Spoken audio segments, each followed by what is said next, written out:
شیب ابی طالب میں آپ صلی اللہ علیہ وسلم کی بما اپنے خاندان کے محصوری اور پھر 3 سال کا عرصہ وہاں گزارنا بہت مشکل حالات کے اندر، اور پھر وہ نکلنے کی جو سبیل اللہ جل شانہ نے بنائی، اس سب کا ذکر ہوا۔ اور یہ سن بنتا ہے 10 نبوی کا، یعنی نبوت کے 10 سال تقریباً ہو گئے اس عرصے میں۔ یہ جو نبوت کا 10واں سال ہے، جس میں آپ کی عمر مبارک 50 برس ہو چکی ہے، اس کو عام الحزن کہتے ہیں۔ عام کہتے ہیں سال کو، اور حزن کہتے ہیں دکھ کو، کہ یہ آپ کے لیے دکھ کا سال تھا۔ اور دکھ کا سال اس لیے تھا کہ اس سال آپ کے لیے تسلی کا باعث، آپ پر انتہائی مہربان و شفیق، اور آپ پر ایک شجر سایہ دار کی طرح اپنا سایہ کیے ہوئے جو چچا ابو طالب تھے، تو ان کا انتقال ہوا، اور آپ کی غم گسار رفیق حیات حضرت خدیجہ الکبریٰ رضی اللہ تعالی عنہا کا بھی انتقال ہوا۔ یہ دونوں انتقال آگے پیچھے ہوئے ہیں، اور کس کا پہلے ہوا ہے، کس کا بعد میں ہوا، اور درمیانی مدت کتنی تھی، اس میں سیرت نگاروں کا اختلاف ہے۔ بعض حضرات یہ کہتے ہیں کہ پہلے حضرت خدیجہ کا ہوا ہے،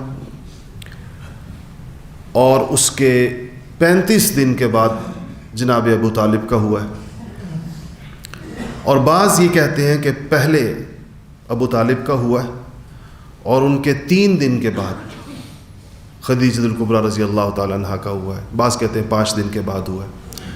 تو بہرحال یعنی یہ بظاہر ایسے ہے کہ یہ دونوں انتقال ایک ہی مہینے میں، 1 مہینے کے اندر ہی ہوئے ہیں، اور آگے پیچھے ہوئے ہیں۔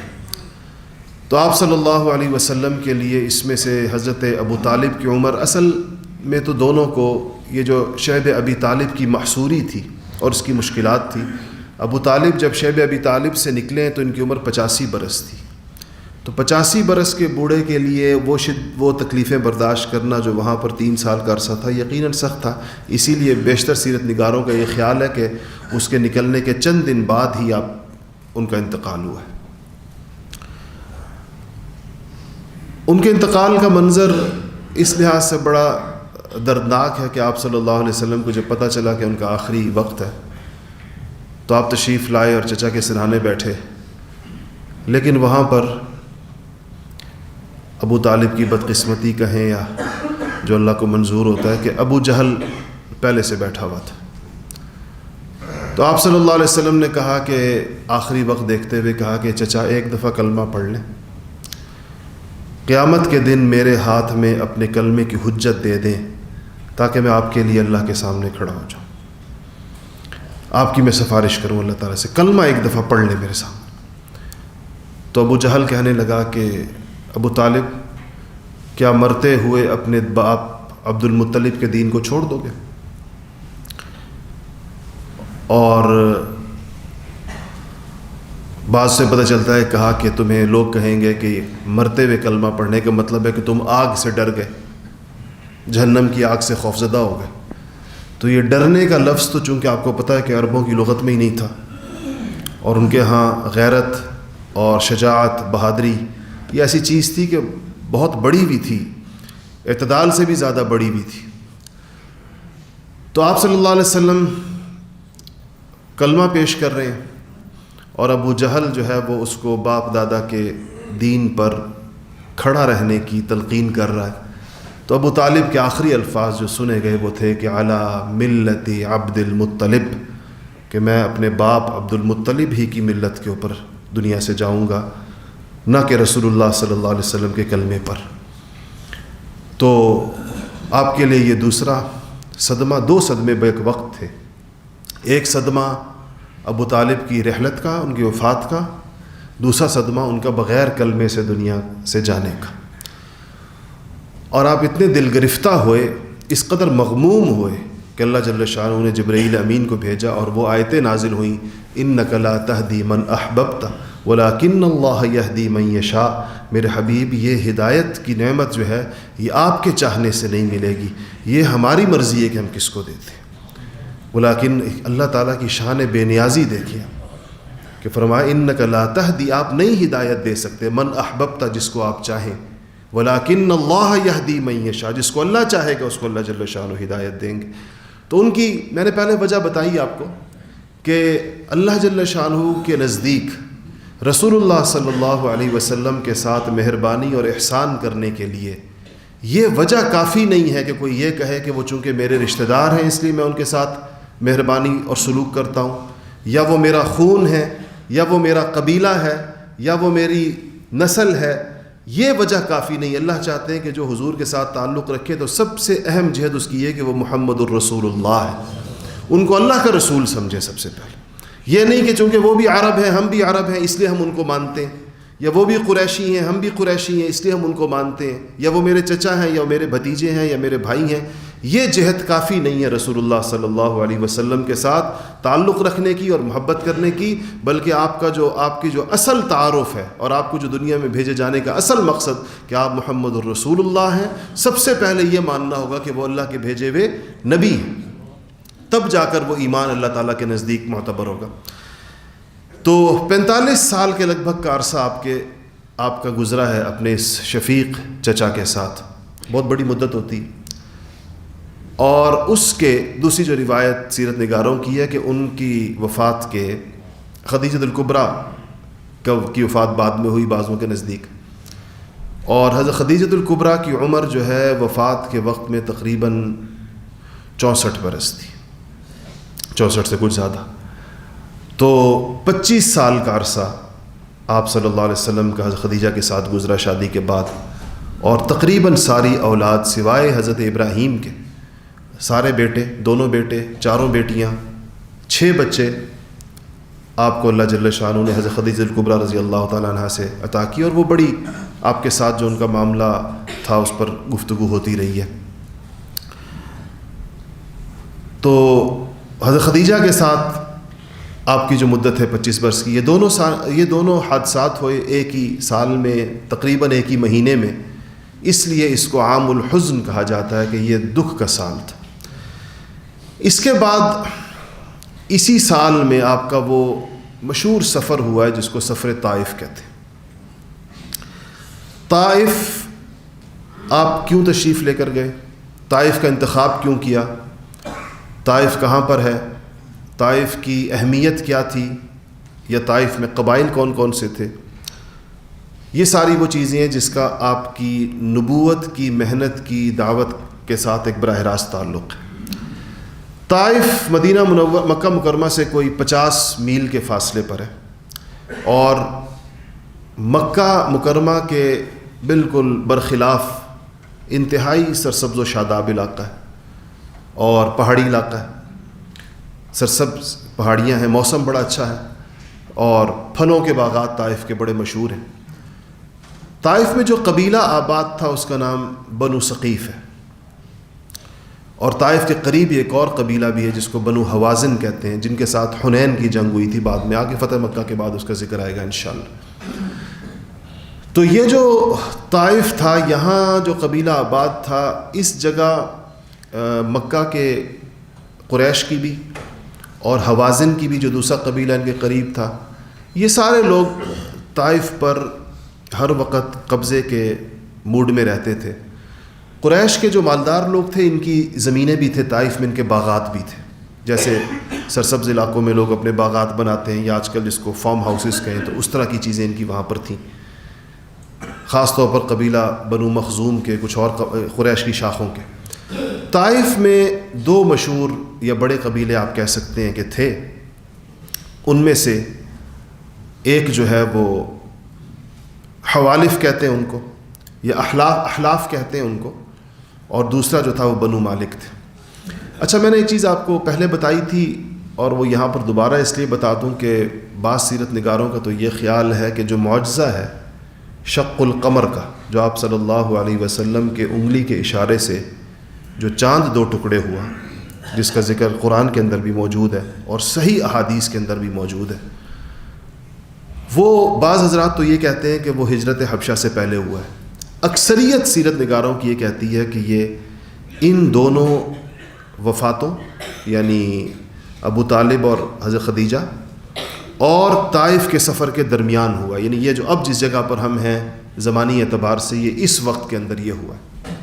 کہتے ہیں اور اس کی وجہ یہ بنی کہ جب یہ دو اہم لوگ جن کی وجہ سے آپ کو اسباب کے درجے میں بہت تعاون حاصل تھا، ان دونوں کی وفات کے بعد حضرت خدیجہ سے بھی قریش جو تھے وہ ان کا بھی بہت زیادہ لحاظ کرتے تھے. ایک تو حضرت خدیجہ رضی اللہ تعالی عنہا کی رشتہ داریاں تھیں بہت زیادہ قریش کے سرداروں سے جا بجا. دوسرا یہ کہ وہ خود بڑی سخی خاتون تھیں ابوبکر صدیق کی طرح، اور لوگ ان کی سمجھداری کے، ہوشیاری کے، پاکیزگی کے اور ممنون احسان تھے لوگ سارے ان کے. تو جس آدمی کے احسانات ہوتے ہیں لوگ اس کا لحاظ کرتے ہیں. تو خدیجہ کا بھی لحاظ ہوتا تھا، ابو طالب کا تو ہوتا ہی ہوتا تھا ان کی عمر کی وجہ سے، ان کی سرداری کی وجہ سے. تو وہ یہ لکھا ہے کہ آپ تشریف فرما تھے مینا کے آس پاس کسی جگہ، تو یہ بڑے بڑے لوگ سارے کے سارے موجود تھے. ابو جہل تھا اور نضر ابن حارث تھا اور اسود ابن یغوث تھا. یہ سارے کے سارے لوگ وہاں موجود تھے. تو انہوں نے حضور اکرم صلی اللہ علیہ وسلم سے گویا کہ فیصلہ کن بات کرنی چاہیے اور اپنی طرف سے آپ کو عاجز اور آپ کو بے بس کرنے کی ایک ترکیب نکالی اور کہا کہ چلو محمد اس پر بات ہو صلی اللہ علیہ وسلم کہ تم اگر نبی ہو اللہ تعالیٰ کے، تمہیں اللہ نے نبی بنا کر بھیجا ہے تو اس چاند کو 2 ٹکڑے کر کے دکھا دو. تو جب انہوں نے یہ کہا تو رسول اللہ صلی اللہ علیہ وسلم نے انگلی کا اشارہ کیا اور ان سے کہا کہ وہ دیکھو. اور جیسے ہی ان لوگوں نے آسمان رات کا وقت تھا چاند کی طرف نگاہ اٹھائی تو چاند 2 ٹکڑے پھٹ کے ایک جبل ابی قبیس کے اوپر کھڑا تھا اور دوسرا ٹکڑا جبل قیقعان کے اوپر. یہ 2 مکہ کے اطراف کے جو 2 پہاڑ تھے 2 ٹکڑے اس کی طرف یوں بیچ میں سے شق ہو کر کھڑے ہوئے تھے. یہ لوگ اپنی آنکھیں مل مل کے بار بار دیکھ رہے تھے اس منظر کو کہ آدھا ادھر ہے اور آدھا ادھر ہے.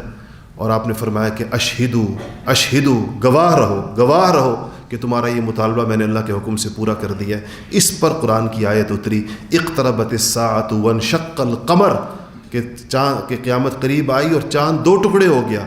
اور اس کو سن کر بجائے اس کے کہ اللہ کی اس نشانی کو دیکھ کر وہ پڑھتے لا الہ الا اللہ محمد الرسول اللہ، ان بدبختوں کے نصیب میں کلمہ نہیں تھا. وَإِن يَرَوْا آیَةً يُعْرِضُوا وَيَقُولُوا سِحْرٌ مُسْتَمِرٌ.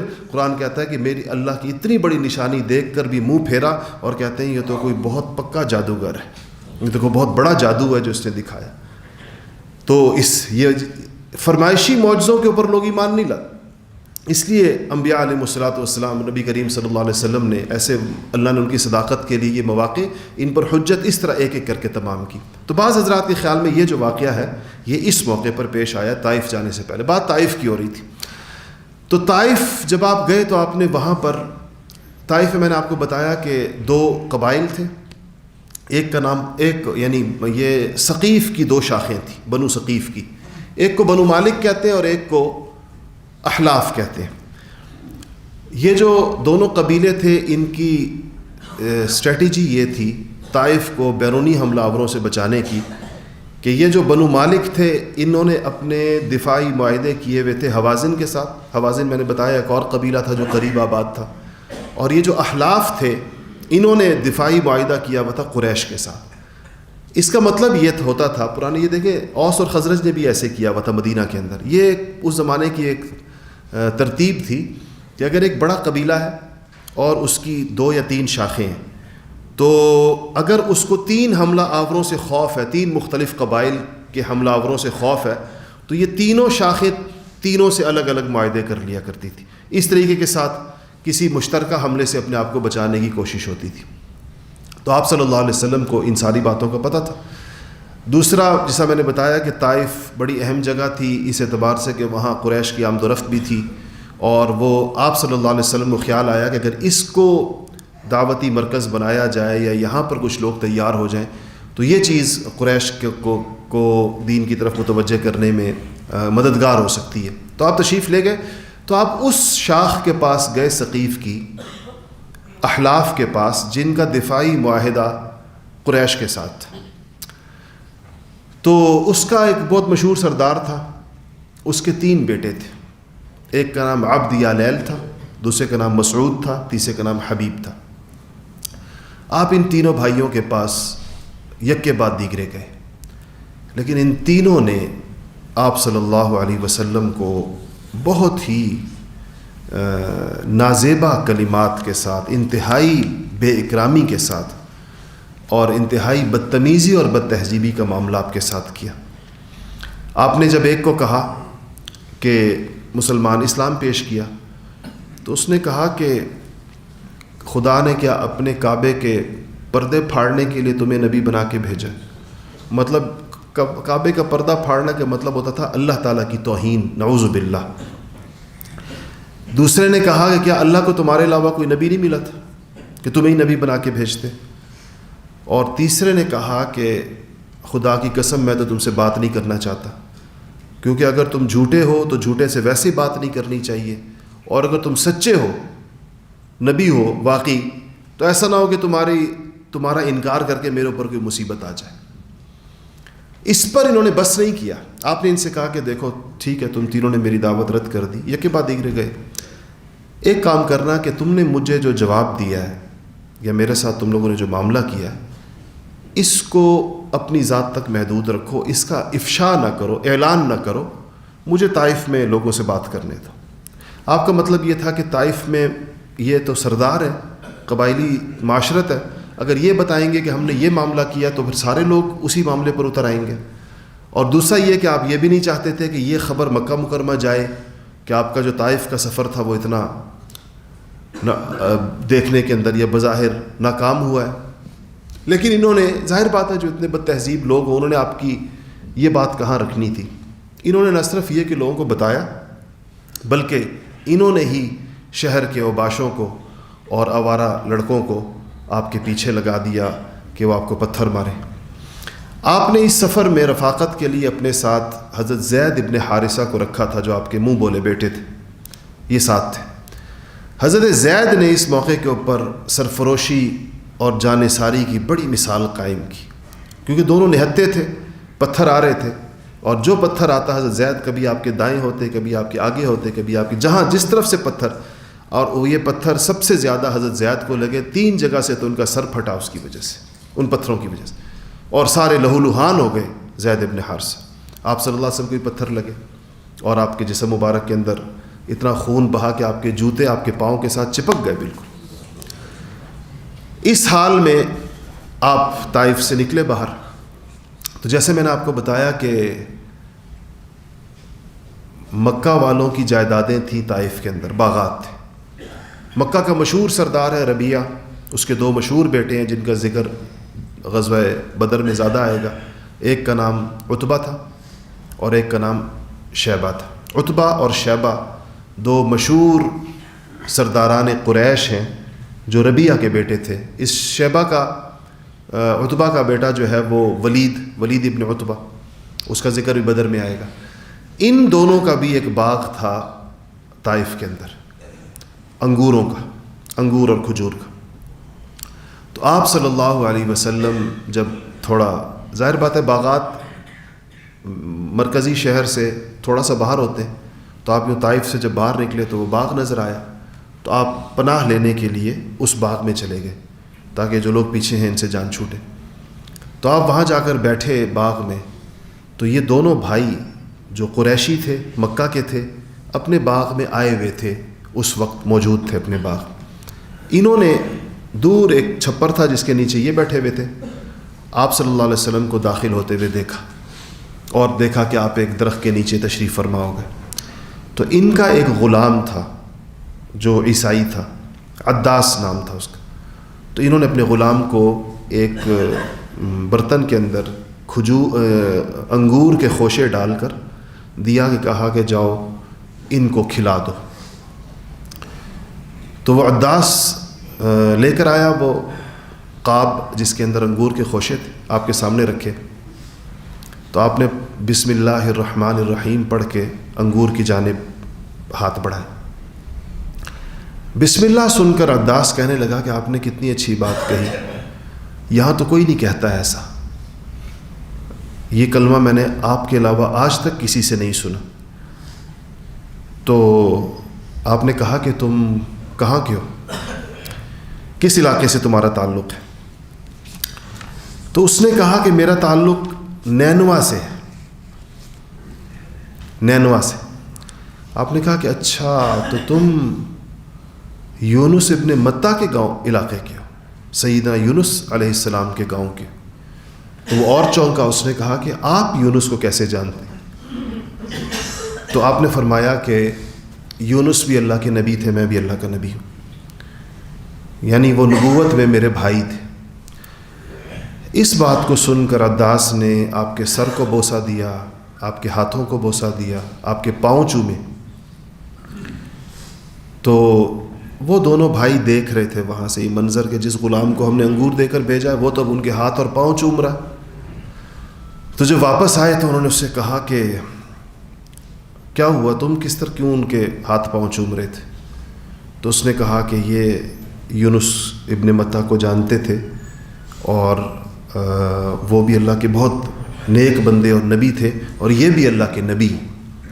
تو یہ سن کر ان دونوں کو بڑا غصہ آیا اور انہوں نے بڑا اس کو ڈانٹا ڈپٹا اور اسے کہا کہ تم عیسائی ہو، اپنے مذہب کے اوپر قائم رہو، تمہارا مذہب ان کے مذہب سے اچھا ہے اور ان کے مذہب کے اوپر تم نے نہیں آنا۔ خیر، جب آپ طائف سے نکلے تو آپ صلی اللہ علیہ وسلم دل گرفتہ تو تھے، اور لیکن آپ کی جو سب سے مشہور دعا ہے اس موقع پہ جو آپ نے اللہ جل شانہ سے فرمائی وہ یہ تھی کہ آپ نے کہا کہ جس کا ترجمہ یہ بنتا ہے، اللہم الیک اشکو ضعف قوتی، اے اللہ میں اپنی کمزوری اور اپنی تدبیر کی کمزوری کی یا اللہ فریاد تجھ سے کرتا ہوں۔ یعنی میری تدبیر کمزور تھی کہ ان لوگوں نے جو ہے وہ میری دعوت قبول نہیں کی، وقلت حیلی وہوانی علی الناس، اور یا اللہ میں لوگوں کے اندر اپنی اس بے توقیری جن لوگوں نے میرے ساتھ کیا اس کی بھی فریاد تجھ سے کرتا ہوں۔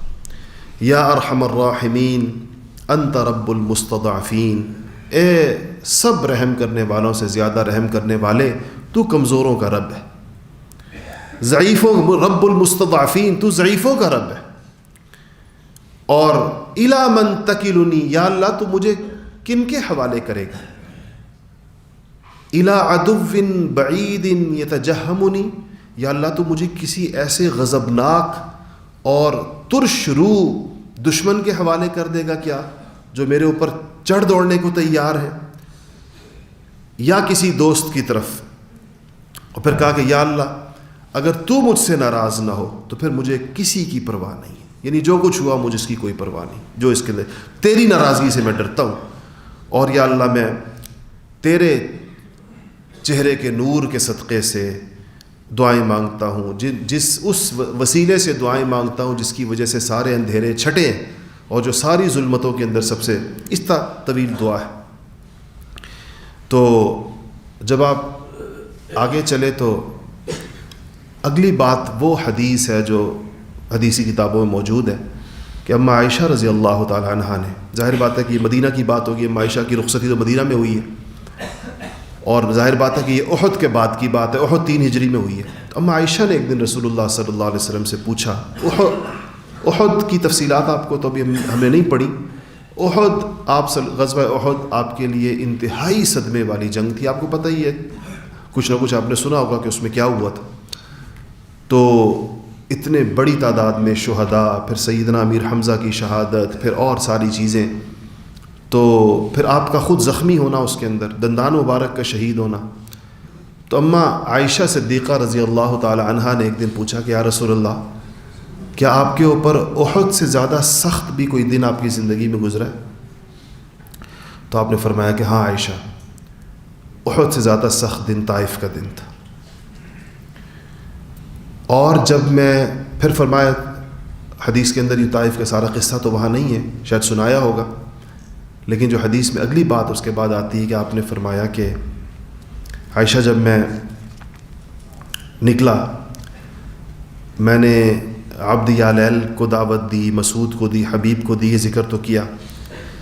تو کہا جب میں وہاں سے نکلا تو قرن الثعالب ایک جگہ ہے، میں وہاں پہنچا تو مجھے کچھ افاقہ ہوا، ان کے حملے سے باہر نکلا، یعنی وہ ان سے جان چھوٹی اوباشوں سے. تو مجھے ایک دم میں نے جو سر اٹھا کے دیکھا تو جبرائیل امین کو بادلوں کے اندر دیکھا، آسمان کی طرف. جبرائیل نے مجھے آواز دی آسمان سے، میں نے آنکھ اٹھا کے دیکھا تو بادلوں کے اندر جبرائیل امین نظر آئے. جبرائیل نے کہا کہ اے نبی، اللہ تعالیٰ نے آپ کی قوم نے آپ کے ساتھ جو معاملہ کیا اور جو کچھ کیا اور جو کہا اللہ نے سن لیا، اور یہ میرے ساتھ پہاڑوں کا فرشتہ ہے، ملک الجبال، پہاڑوں کا فرشتہ، اس کو اللہ نے میرے ساتھ بھیجا، اور آپ کی یعنی جس کو آج کل ہم کہہ رہے ہیں کہ آپ کے ڈسپوزل پر ہے. آپ نے فرمایا کہ اس کے بعد ملک الجبال میری طرف نے مجھے آواز دی، کہا کہ اے محمد صلی اللہ علیہ وسلم، مجھے اللہ نے آپ کے پاس بھیجا ہے اور میں ملک الجبال ہوں، میں پہاڑوں کا فرشتہ ہوں. یہ سارے پہاڑ میرے تصرف میں ہیں، اللہ تعالیٰ نے اس کو میرے ہاتھ میں ان کی قوت عطا کی ہوئی ہے. اب آپ جو چاہے حکم دیں. اگر آپ کہیں تو یہ جو طائف کے دونوں طرف کے پہاڑ ہیں، ان دونوں پہاڑوں کو اندر میں یوں ملا دوں، اور اس کے درمیان بسنے والی ساری قوم جس نے آپ کے ساتھ یہ کیا، تو مطلب ان کو پیس کے رکھ دیا، جس کو چٹنی بنانا کہیں کہ وہ ان کے بنا دیجیے. تو آپ نے فرمایا کہ حضرت عائشہ سے فرمایا کہ عائشہ میں نے کہا، میں نے جواب یہ دیا کہ میں اللہ تعالیٰ سے یہ امید رکھتا ہوں کہ یہ تو انہوں نے تو میری بات نہیں مانی، لیکن ان کی نسل میں ایسے لوگ پیدا ہوں گے جو اللہ کی توحید کو ماننے والے ہوں گے.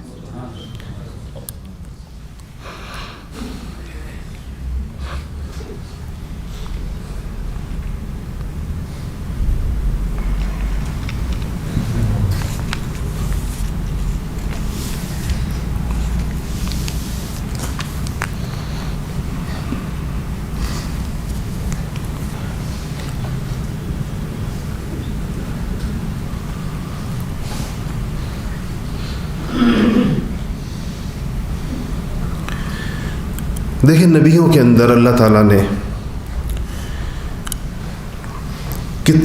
کیسا حوصلہ اور کیسا ظرف اور کتنی مہربانی اور کتنا ان کے اندر ایک کہ فرشتہ اللہ کی طرف سے آیا ہے، کسی مخلوق کی طرف سے نہیں آیا، اور جبرائیل لے کر آئے ہیں.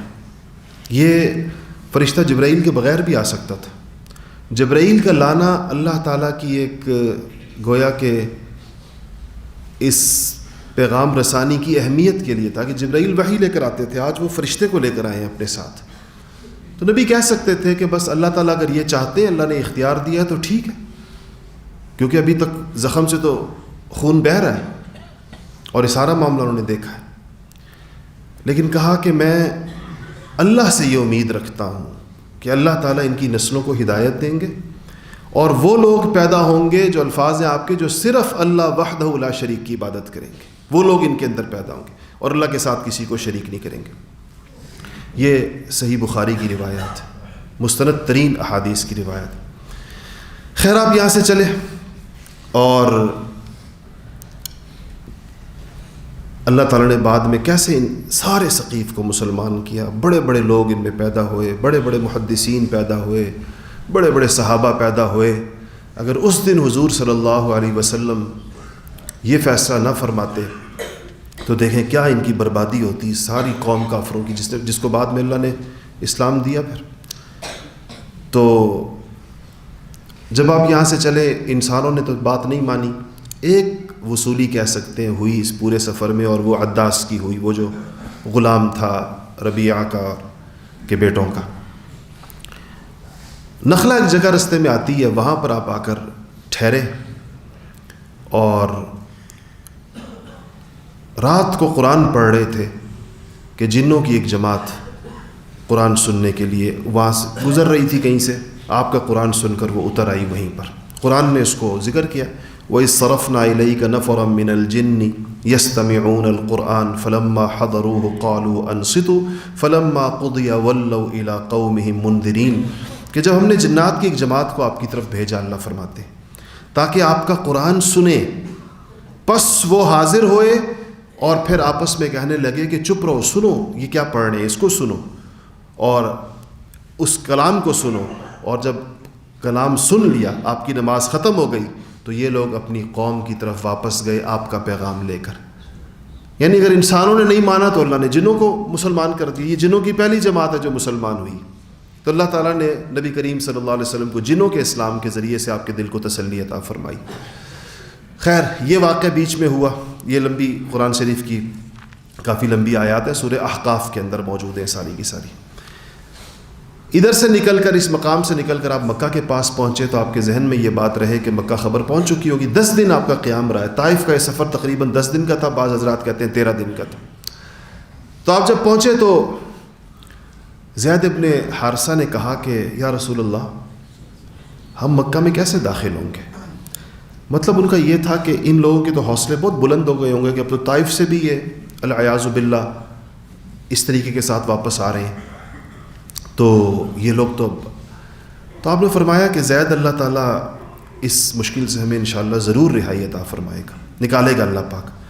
تو آپ نے غار حرا کے پاس قیام کیا اور آپ نے اس طرح داخل ہونے کی بجائے کسی کی پناہ لے کر مکہ میں داخل ہونے کا فیصلہ کیا. اس سے آپ اندازہ لگائیں انبیاء علیہ الصلوۃ والسلام کس طریقے کے ساتھ ان کی اسٹریٹجی کیا ہوتی ہے، وہ کس طریقے کے ساتھ اپنی ترتیب مرتب کرتے ہیں.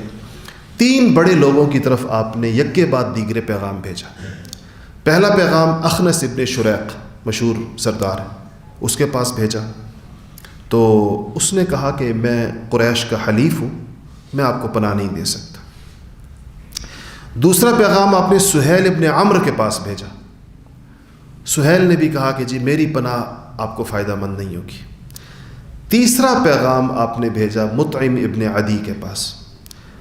اب اس میں وقت نہیں ہے ہمارے پاس، ورنہ میں آپ کو بتاتا کہ آپ نے اس میں کتنی غیر معمولی ہوشیاری کا ثبوت دیا. کیا نبی تو ہوتے ہی سب سے دنیا کے ہوشیار ترین لوگ ہیں. پیغام آپ نے خزاعہ جو قبیلہ تھا جس نے آ کر بنی جرہم کو ختم کیا تھا مکہ سے، اور جو قریش کے مقابلے میں ایک دوسرا قبیلہ، گویا کہ قریش کو اگر کوئی ریپلیس کر سکتا تھا مکہ کے اندر تو وہ یہ خزاعہ تھے. تو ایک تو اس کے بندے کے ذریعے بھیجا، اور اس کو بھیجا مطعم ابن عدی جو پوتا تھا نوفل کا، اور نوفل عبد المطلب کے بنو ہاشم کے مقابلے کے اندر ایک قوت تھی مکہ مکرمہ کی. تو آپ نے مطعم کو جب پیغام بھیجا تو مطعم نے آپ کے پیغام کو مان لیا، اور اس نے کہا کہ اپنے بیٹوں کو بلایا، ان سے کہا کہ ہتھیار پہنو، اور میں نے محمد کو صلی اللہ علیہ وسلم امان دی، اور خود آیا اپنے بیٹوں اور بھتیجوں سمیت غار حرا کے پاس. آپ کو اپنے ساتھ لیا. مکہ میں داخل ہوتے ہوئے اس نے اعلان کیا کہ اے مکہ والو، میں مطعم ابن عدی، میں نے محمد کو پناہ دی صلی اللہ علیہ وسلم، اور یہ میری پناہ کے اندر ہے. اور اس کے بعد آپ سے پوچھا کہ آپ کہاں جائیں گے؟ آپ نے فرمایا میں بیت اللہ جاؤں گا.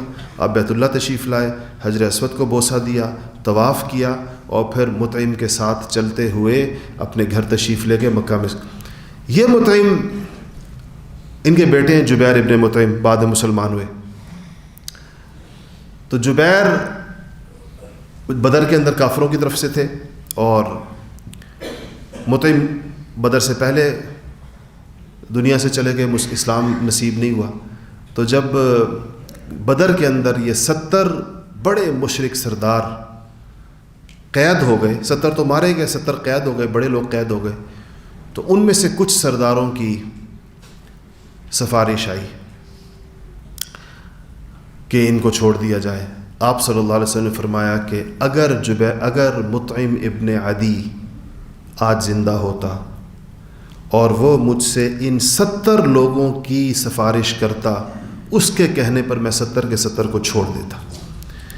کیونکہ یہ وہ شخص ہے، احسان مندی کا جذبہ، کہ یہ وہ شخص ہے جو مجھے مکہ کے اندر اس وقت لے کر گیا، اور اس نے مجھے مکہ کے اندر طواف بھی کرایا اور اپنی امان اور پناہ بھی دی جس وقت پورا مکہ میری میرے خون کا پیاسا ہو رہا تھا. اس طریقے سے آپ واپس لے کر آئے, واپس تشریف لائے. اور اس سے آگے یہ سفر طائف کے بعد جو اہم ترین چیز آئی ہے اور بہت اہم اس کی تفصیلات ہیں وہ واقعہ اسراء ہے, یعنی معراج ہے. وہ انشاءاللہ اگلے ہفتے تو شاید نہیں, میں نہ ہوں شاید یہاں پر, اس سے اگلے ہفتے اللہ نے چاہا تو انشاءاللہ اسراء یا واقعہ معراج سے اس کو آگے جاری رکھیں گے. وآخر دعوانا الحمدللہ رب العالمین.